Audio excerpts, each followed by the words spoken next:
안녕하세요. 책 읽는 다락방의 제이입니다. 오늘은 출판사 푸른 책들에서 출간한 클래식 보물창고 시리즈 가운데 에드거 앨런 포 단편선을 소개해 드릴까 합니다. 먼저 작가 에드거 앨런 포는 1809년 1월 19일 미국 보스턴에서 이민자 출신 배우 부모 밑에서 태어났습니다. 태어난 지 1년 만에 아버지가 떠나고 이듬해 어머니마저 폐결핵으로 사망해 리치먼드의 부유한 상인인 존 앨런에게 입양되었습니다. 1826년 버지니아 대학교에 입학했으나 양아버지와의 갈등, 도박, 음주 등의 문제로 1년도 채 되지 않아 퇴학을 당했습니다. 이후 글을 쓰기 시작했으며 1827년 첫 시집 티무르, 기타 시들을 출간한 데 이어 단편소설 병속의 수기, 리지아, 어셔가의 몰락, 모르고 거리의 살인사건, 검은 고양이 등과 장편소설 아서고든 핌 이야기, 단편집 그로테스크와 아라베스크에 관한 이야기 등을 발표하면서 작가적 명성을 얻기 시작했습니다. 1847년 아내 버지니아가 폐결핵으로 사망한 뒤 우울증을 겪었으나 1849년에는 대학 시절 애인이었던 엘미라 로이스터와 약혼하기로 하면서 재기를 꿈꾸었습니다. 그러나 고모 클렘을 약혼식에 초청하기 위해 여행하던 중에 볼티모어 길거리에서 의식불명으로 쓰러진 채 발견되어 병원으로 이송되었으나 그해 10월 7일 사망했습니다. 오늘은 에드거 앨런 포의 단편 가운데 가장 잘 알려진 검은 고양이를 읽어드리겠습니다. 검은 고양이. 지금부터 내가 써내려갈 이야기는 전혀 꾸미지 않았지만 너무나 터무니없어 나는 누가 믿어주기를 기대하지도 간청하지도 않는다. 그 일을 직접 겪은 나 자신의 감각조차 부인하는 판에 누가 믿어주기를 기대한다면 난 정말로 미친놈일 것이다. 하지만 나는 미치지 않았고 꿈을 꾸는 것도 확실히 아니다. 그러나 내일이면 나는 죽을 테니 오늘 내 영혼의 짐을 덜어놓고자 한다. 이 글을 쓰는 당장의 목적은 내 집에서 일어난 일련의 사건들을 있는 그대로 간결하게 아무런 설명도 덧붙이지 않고 세상 사람들에게 들려주는 것이다. 결론부터 말하자면 그 사건들은 나를 공포에 질리게 했고 고문하듯 괴롭혔으며 파멸에 이르게 했다. 하지만 나는 그 사건들을 자세히 설명하지 않으려 한다. 내게 그 사건들은 오직 공포 그 자체였으나 다른 사람들에게는 무섭다기보다 괴기스럽게 보일 것 같다. 훗날 어떤 지성인이 나타나 나의 환상을 아주 흔한 일로 만들어 버릴지도 모른다. 그러니까 나보다 더 차분하고 더 논리적이며 훨씬 덜 흥분하는 어떤 지성인이 나타나 내가 두려움을 안고 쓰는 이 이야기 속에는 그저 평범하고 아주 자연스러운 인과관계가 연속될 뿐이라고 파악할지도 모를 일일 것이다. 어렸을 때부터 나는 온순하고 인정 많기로 유명했다. 마음이 워낙 여렸던 탓에 친구들의 놀림감이 되기도 했다. 내가 유달리 동물을 좋아해서 부모님은 아주 다양한 종류의 애완동물을 마음대로 키우게 해주었다. 나는 이러한 동물들과 대부분의 시간을 보냈으며 녀석들에게 먹이를 주고 쓰다듬어 줄 때가 가장 행복했다. 이런 나의 특이한 성격은 나이가 들수록 점점 더 뚜렷해졌고 어른이 되자 내게 즐거움을 주는 주된 원천이 되었다. 충직하고 영리한 개를 사랑해 본 사람이라면 거기에서 오는 만족감이란 게 어떤 것이고 또 얼마나 큰지 내가 애써 설명하지 않아도 될 것이다. 동물의 이기적이지 않은 헌신적인 사랑에는 한낱 인간의 보잘것없는 우정과 덧없는 신의를 숱하게 시험해야 했던 사람의 마음을 콕 찌르는 그 무언가가 있다. 나는 결혼을 일찍 했는데 다행히 아내와 나는 성향이 잘 맞았다. 내가 애완동물을 무척 좋아하는 것을 알게 된 아내는 가장 마음에 드는 종류의 애완동물들을 기회가 생기는 대로 놓치지 않고 구해왔다. 우리는 새, 금붕어, 명견, 토끼, 작은 원숭이, 그리고 고양이 한 마리를 키웠다. 그 고양이는 무척 크고 아름다우며 전신이 검고 정말 놀라울 정도로 영리했다.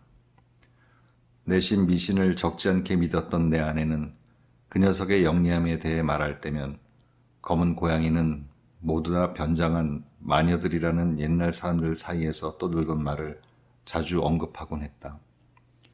그렇다고 해서 아내가 그 말을 진심으로 믿었다는 것은 아니고 내가 지금 문득 생각이 나서 하는 말이지 별 다른 이유는 없다. 플루토. 이것이 그 고양이의 이름이다. 플루토는 내가 제일 아끼는 애완동물이자 놀이 상대였다. 나만이 플루토에게 먹이를 줬고 녀석은 내가 우리 집안에서 어디를 가든 나를 따라다녔다. 심지어 플루토는 내가 외출을 나설 때도 길거리까지 따라 나오려고 해서 겨우겨우 떼어놓곤 했다. 우리의 우정은 이런 식으로 몇 년 동안 계속되었지만 그러는 사이 나의 전반적인 기질과 성격은 폭음이라는 악마로 인해 아주 나쁜 쪽으로 급격히 변했다. 나는 날이 갈수록 점점 더 침울해지고 화를 잘 내며 다른 사람들의 감정 따위는 전혀 아랑곳하지 않게 되었다. 나는 아내에게 폭언을 퍼붓기도 했으며 급기야 폭력을 행사하기까지 했다. 당연히 나의 애완동물들도 나의 기질이 변했음을 느끼게 되었다. 나는 녀석들을 방치하는 것은 물론이고 학대하기까지 했다. 하지만 플루토만큼은 학대하지 않고 계속 충분히 보살폈다. 다른 녀석들의 경우에는 우연이든 혹은 나를 좋아해서든 녀석들이 내 앞으로 오면 나는 토끼, 원숭이, 심지어 개까지 학대하면서도 아무런 양심의 가책을 느끼지 않았다. 그러나 나의 병은 점점 깊어져만 갔고 결국에는 플루토마저 내 못된 성질의 희생양이 되고 말았다. 어느 날 밤, 내가 자주 들르는 시내의 한 술집에서 잔뜩 취해 집으로 돌아왔는데 플루토가 나를 슬슬 피하는 듯한 기분이 들었다. 나는 녀석을 확 잡아챘다. 그러자 녀석은 나의 난폭한 행동에 소스라치게 놀라 내 손에 이빨로 작은 상처를 입혔다. 나는 곧바로 악마 같은 분노에 사로잡혔다. 이제 나는 더 이상 제정신이 아니었다. 나의 본래 영혼이 한꺼번에 내 몸에서 빠져나가는 것 같았다. 그리고 술이 키운 악마 같은 증오심보다 더 극악한 감정이 내 몸 구석구석에 전율을 일으켰다. 나는 양복조끼 호주머니에서 주머니 칼을 꺼내 들고 그 가련한 동물의 목을 꽉 붙잡고는 눈알 하나를 천천히 도려냈다. 저주받아 마땅한 잔혹한 행위를 써 내려가자니 얼굴이 벌겋게 달아올라 화끈거리고 몸서리가 처진다. 이튿날 아침 이성이 돌아오자 나는 내가 저지른 범죄 때문에 한편으로는 두렵기도 하고 한편으로는 후회스러운 마음이 들었다. 하지만 그런 감정은 기껏해야 미미하게 살짝 들었을 뿐 내 영혼은 전혀 동요하지 않았다. 나는 다시 술독에 빠졌고 이내 그런 짓을 한 기억은 모두 포도주 속에 묻혀버리고 말았다. 그러는 동안 고양이는 서서히 회복되었다. 사실 눈알이 파여나간 구멍은 끔찍한 모습이었지만 고양이는 더 이상 아무런 고통도 느끼지 않는 듯했다. 녀석은 평소처럼 집안 여기저기를 어슬렁거리고 돌아다녔지만 예상했던 대로 내가 다가가면 화들짝 놀라 달아났다. 나는 녀석에 대한 옛 감정이 아주 많이 남아 있었기에 한때는 나를 그토록 사랑했던 녀석이 이렇게 질색하며 나를 싫어하는 모습에 처음에는 너무나 슬펐다. 하지만 이런 감정도 곧 짜증의 자리를 내주고 말았다. 그런뒤 마치 나를 마지막으로 되돌릴 수 없는 파멸의 길로 이끌기라도 하듯 삐뚤어진 마음이 치솟았다. 이런 마음에 대해서 철학으로는 설명할 길이 없다. 하지만 나는 내 영혼이 살아있다는 사실을 확신하는 것 못지않게 삐뚤어진 마음이 인간 마음의 원초적인 충동 가운데 하나라는 것을 확신했다. 인간은 해서는 안 되는 짓인 줄 알고 있기 때문에 오히려 비열하고 어리석은 짓을 수없이 저지르지 않던가. 마찬가지로 우리는 법을 지켜야 한다고 알고 있기 때문에 최선의 판단을 저버리고 오히려 법이라는 것을 위반하고 싶은 마음이 끊임없이 드는 게 아닐까? 아무튼 바로 이 삐뚤어진 마음이 나를 최종적 파멸의 길로 이끌었던 것이다. 스스로를 괴롭히고 본성에 폭력을 가하고 오로지 악을 위해서 악을 행하려는 내 영혼의 헤아릴 길 없는 갈망에 이끌려 나는 아무 죄도 없는 짐승에게 계속해서 위해를 가하다가 결국은 극으로 치닫고 말았다. 어느 날 아침 태연하게 나는 고양이의 목에 올가미를 씌워 나뭇가지에 매달았다. 녀석을 매달면서 나는 하염없이 눈물을 흘리며 마음으로는 쓰디쓴 회한에 젖었다. 녀석이 나를 사랑했던 것을 알기 때문에 또 녀석이 나를 화나게 할 이유가 없다고 생각했기 때문에 나는 녀석을 매달았다. 또한 그런 짓이 죄악이라는 것을 알았기 때문에 내 불멸의 영혼을 가장 은혜로우나 가장 가혹하기도 한 하나님의 무한한 자비마저 미치지 않는 곳에 빠뜨릴 만큼 대단히 위험하고 가공할 만한 죄란 것을 알기 때문에 나는 녀석을 매달았다. 이처럼 잔인한 짓을 저지른 그날 밤 나는 불이야 하는 외침에 잠에서 깼다. 내 침대 커튼이 불길에 휩싸여 있었다. 집 전체가 불타고 있었다. 아내와 하인과 나는 간신히 불길을 피해 빠져나왔다.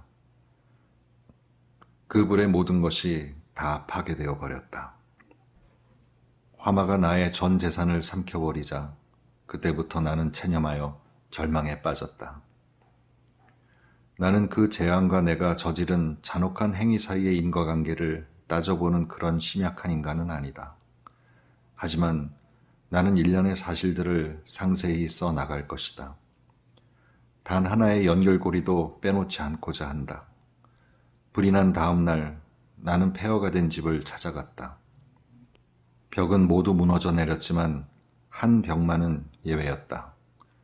유일하게 남은 그 벽은 집 가운데에 서 있던 그다지 두껍지 않은 것으로 내 침대 머리를 맞대놓은 부분이었다. 이 벽의 상당 부분에 회반죽이 발라져 있어 이번 화재에 견딜 수 있었던 것인데 사실은 바로 내가 최근에 회반죽을 두껍게 펴발랐던 덕분이었다. 이 벽 주위에 구경꾼들이 모여 있었는데 많은 사람들이 그 벽의 특별한 부분을 아주 세심하고도 열심히 주의를 기울여 살펴보고 있는 것 같았다. 이상한데? 기이하군. 이나 이와 비슷한 여러 말이 내 호기심을 자극했다. 나는 그쪽으로 다가가 보았는데 하얀 벽면에 마치 얕은 도들새김으로 새겨진 것 같은 거대한 고양이의 형상이 보였다. 그 자국은 정말 놀랍게도 정확하게 새겨져 있었다. 고양이의 목에는 밧줄도 메어져 있었다.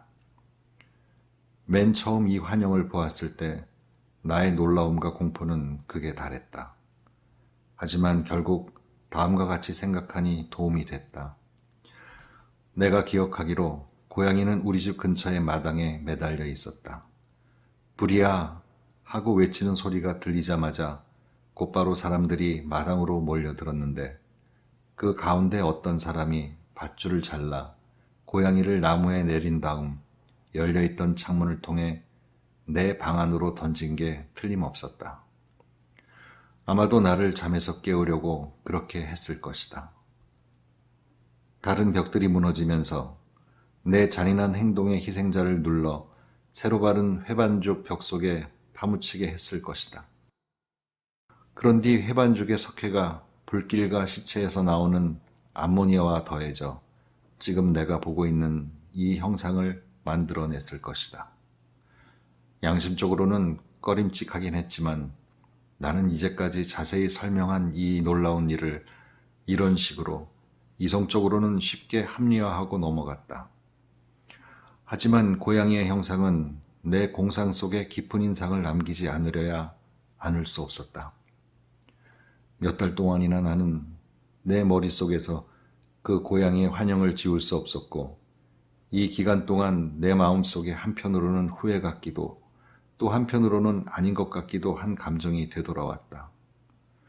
그러다가 급기야 그 고양이를 잃어버린 것을 안타깝게 생각하는 지경에 이르러 습관처럼 뻔질나게 드나들던 불길한 단골 술집을 찾을 때마다 그 고양이를 대신할 똑같은 종류의 비슷하게 생긴 다른 고양이를 찾아 주변을 두리번거리기까지 했다.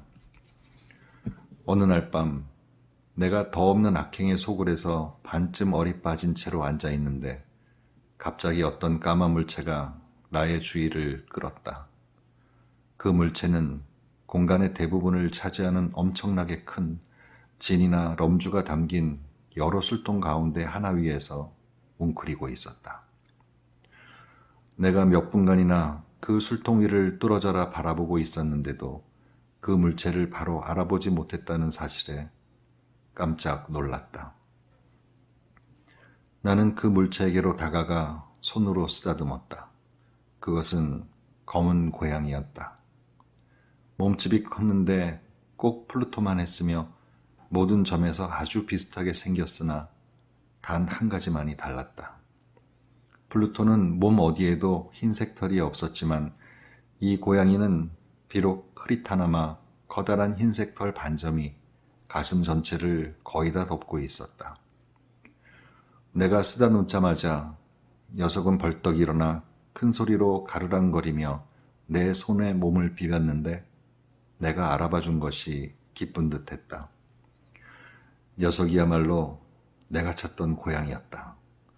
나는 곧바로 술집 주인에게 고양이를 팔라고 제안했다. 하지만 술집 주인은 그 고양이는 자기 것이 아니라면서 녀석에 대해서는 아는 바가 전혀 없으며 한 번도 본 적이 없는 고양이라고 했다.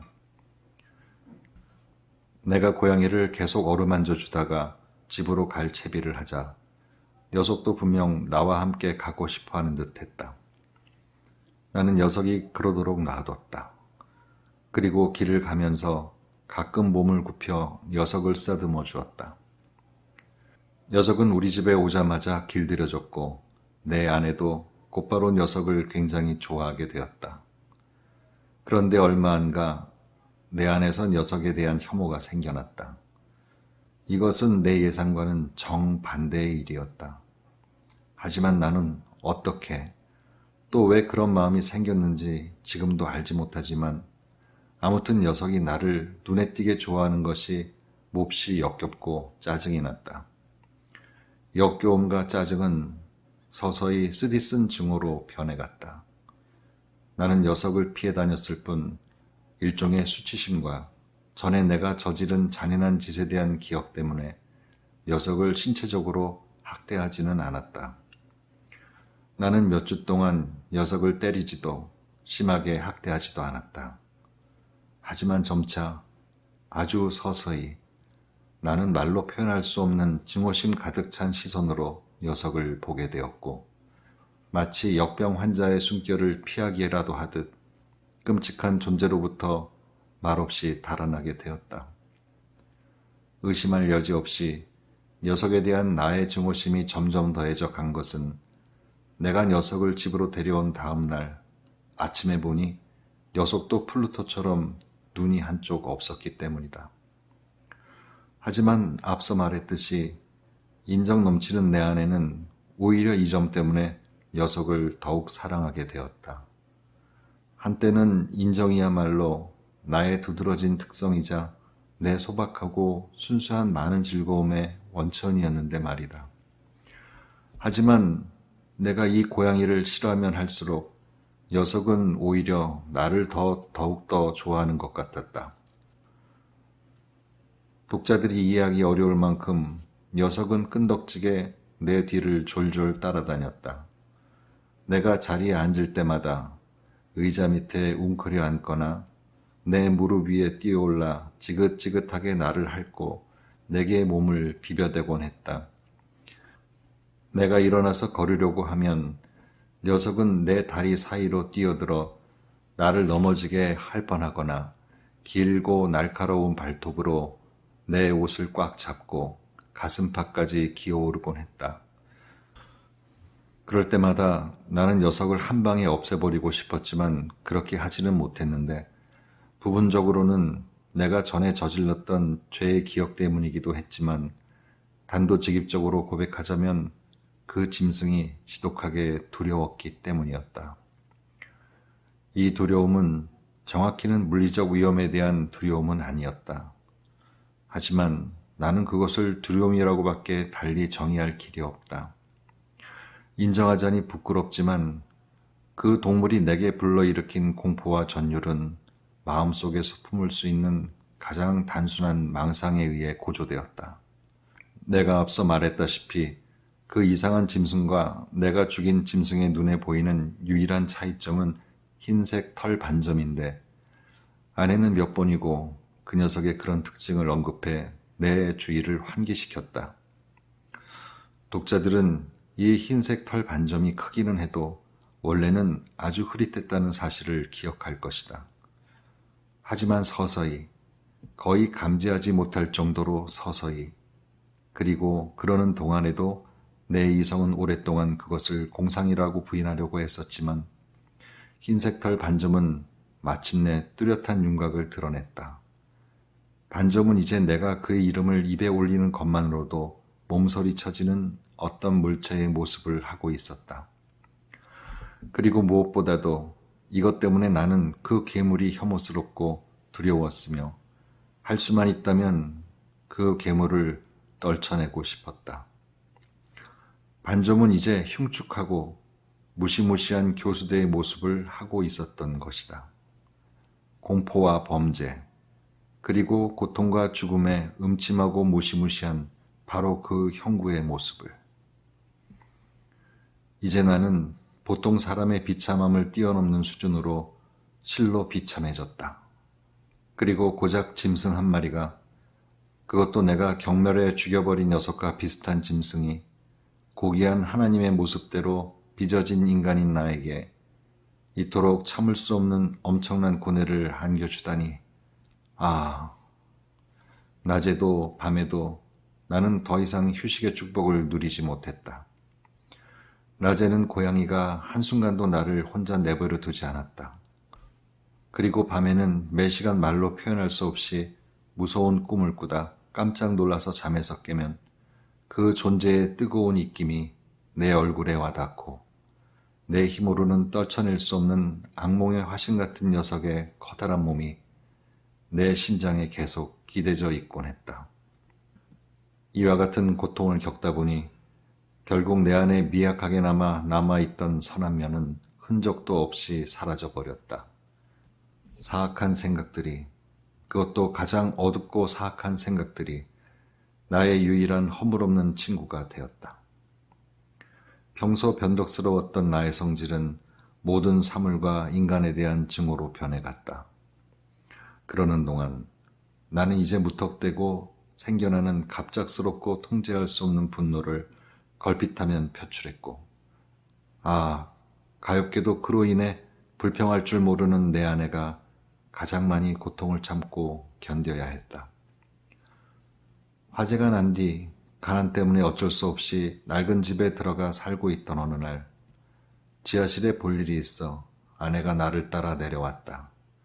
고양이도 나를 따라 가파른 계단을 내려왔는데 나는 하마터면 고양이에게 발이 걸려 거꾸로 넘어질 뻔했다.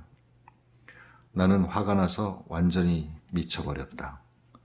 도끼를 집어들고 분노에 사로잡혀 지금까지 억눌려왔던 어린애 같은 공포는 잊어버린 채로 그 동물을 도끼로 내려치려 했다. 만약 내가 뜻한 바대로 도끼를 내려쳤다면 당연히 그 동물은 곧바로 치명상을 입었을 것이다. 하지만 아내가 손으로 잡는 바람에 실패하고 말았다. 나는 방해를 받자 막이 들린 사람보다 더 미친 듯이 경노해서 나를 잡은 아내의 손을 뿌리치며 도끼로 아내의 머리를 찍었다. 아내는 신음소리 한 번 내지 못하고 그 자리에서 죽었다.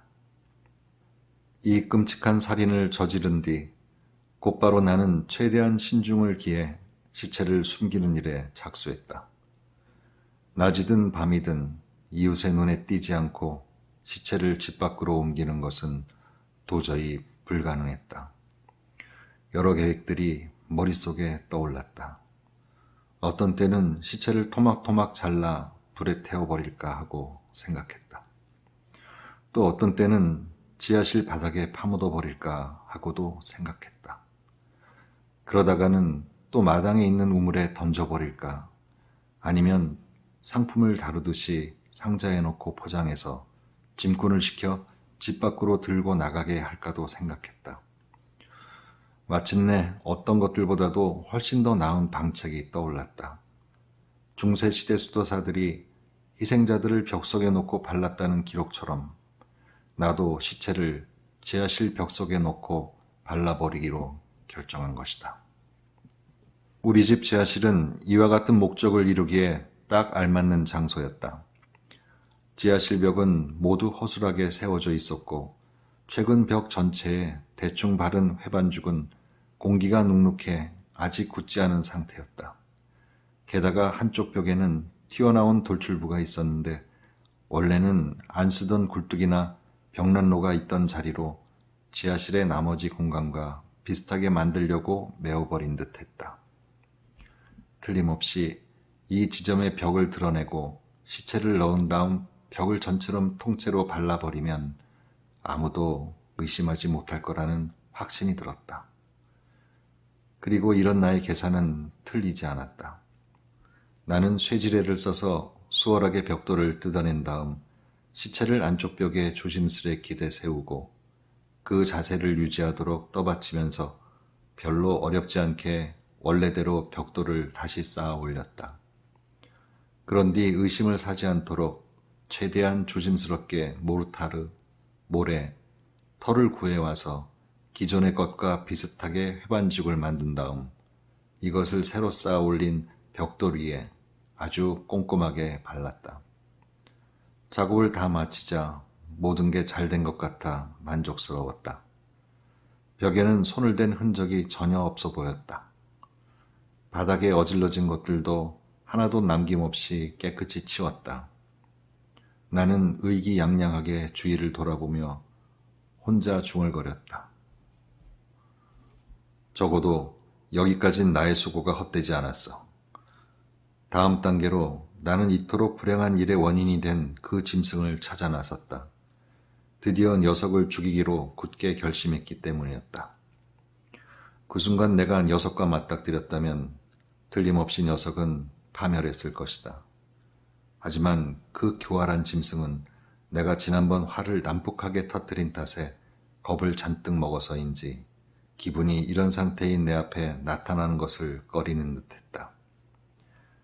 지독히도 싫은 그 녀석이 보이지 않자 내 마음에 생겨난 더없이 즐겁고도 깊은 안도감은 도저히 말로 설명하거나 묘사할 길이 없다. 고양이는 그날 밤 모습을 드러내지 않았다.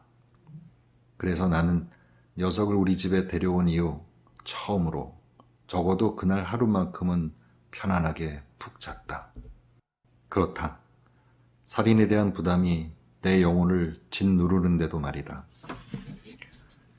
이틀이 지나고 사흘이 지났지만 나를 괴롭히는 존재는 나타나지 않았다. 다시 한번 나는 자유의 몸으로 돌아가 한숨 돌렸다. 겁에 질린 그 괴물이 영원히 내 집에서 달아나는 것이다. 더 이상 녀석을 볼 일이 없는 것이다. 나의 행복은 극에 달했다.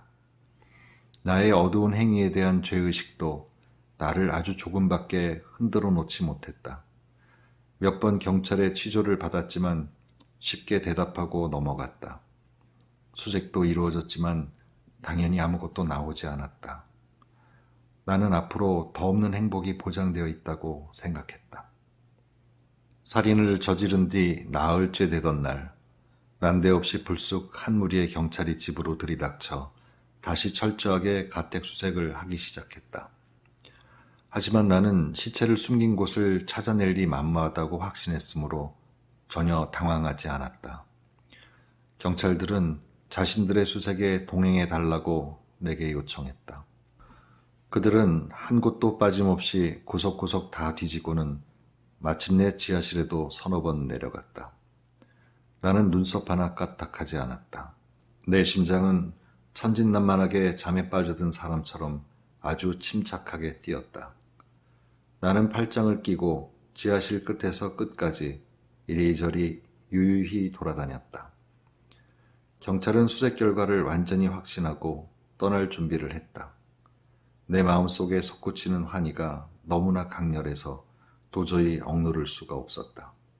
나는 내가 죄가 없다는 경찰의 결론을 더욱 확고히 못 박을 수 있는 결정적인 승리의 말을 한마디라도 하고 싶어 입이 근질근질했다. 여러분! 경찰들이 계단을 올라갈 때 나는 결국 입을 열고 말았다. 여러분의 의심이 풀려서 정말 기쁩니다. 여러분 모두 건강하시고 평안하시길 바랍니다. 그런데 여러분, 이 집은 말입니다. 아주 잘 지어진 집입니다. 굉장히 훌륭하게 잘 지어진 집이라고 말씀드릴 수가 있습니다. 이 벽돌들로 말할 것 같으면 여러분 가시려고요?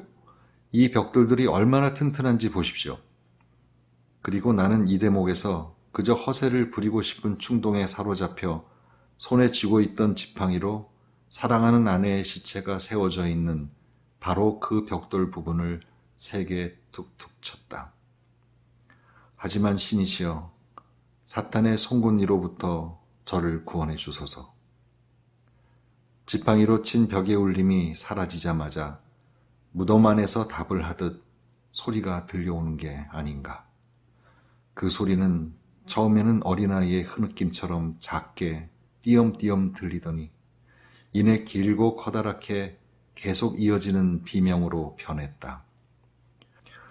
그것은 아주 기이하면서 도저히 인간의 것이라고는 할 수 없는 울부짖는 소리로 공포와 승리감이 반반씩 뒤섞인 날카로운 절규였다.